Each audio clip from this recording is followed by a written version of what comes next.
नमस्कार मंडळी, स्वागत आहे तुमचं टुवर्ड्स द अदर वर्ल्डच्या नवीन व्लॉगमध्ये। राज्यातील विविध जिल्ह्यांमध्ये गणपतीची मंदिरे आहेत।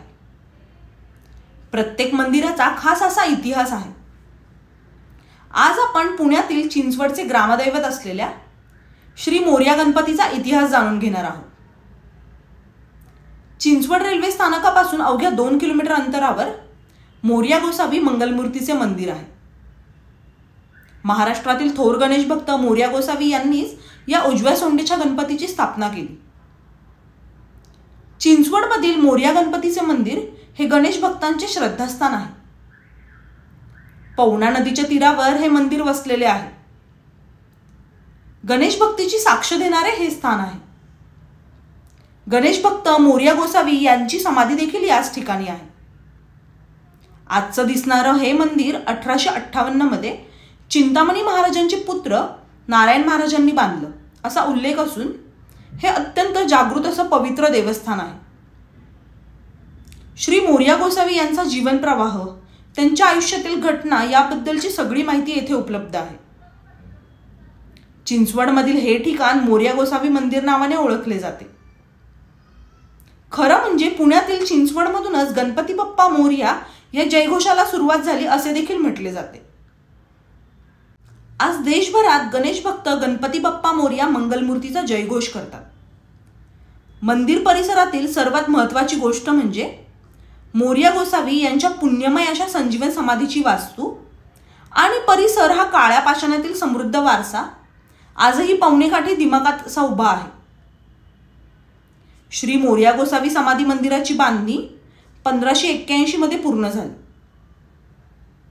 दरवर्षी पावसाळ्यात पवना नदी काही काळ दुथडी भरून वाहते आणि मंदिर परिसर व त्यालगतचा देऊळमळा पाण्याखाली जातात। गर्भगृह पाण्याखाली गेलं की देव मंदिर वरच्या पातळीवरच्या शेजगृहात येतात। श्री मोरया गोसावी यांच्या गर्भगृहाला सभामंडप असून दगडांचा आकारही मोठा आहे। पाण्याखाली जाणाऱ्या वास्तूसाठी जाड भिंती आणि चिरे अशी रचना केलेली आहे। भिंतींची जाडी 4 फूट असल्यामुळे पाण्याच्या प्रवाहाला टक्कर देत 4 शतकं इंचभरही न हलता मंदिर उभा आहे। गर्भगृहाचा अंतर्भाग अष्टकोनी असून त्यापुढील सभामंडप चौकोनी आहे। यादवकालीन पद्धतीच्या बांधकामाचा पगडा बांधकाम शैलीवर असल्यामुळे घुमटाकार बांधणी अस्तित्वात नाही, पण सांधे जिथे जोडले जातात त्या ठिकाणच्या बहामनी शैलीचा प्रभाव दिसून येतो। मंडपात उत्तरेला काळ्या दगडातील भव्य शिवलिंग आहे। या ठिकाणच्या पायऱ्यांवर उतरून श्री मोरया गोसावी समाधीच्या स्थानाकडे गेले असं सांगितलं जातं। मुख्य मंदिराच्या पूर्वेला मोरया गोसावी यांचे पुत्र चिंतामणी महाराज यांची समाधी आहे। चिंतामणी महाराजांच्या समाधी मंडपात उभं राहून पश्चिमेला एका छोट्या खिडकीतून पाहिलं असता थेट मोरया गोसावी समाधी मंदिरातल्या गणपतीचं दर्शन घडतं।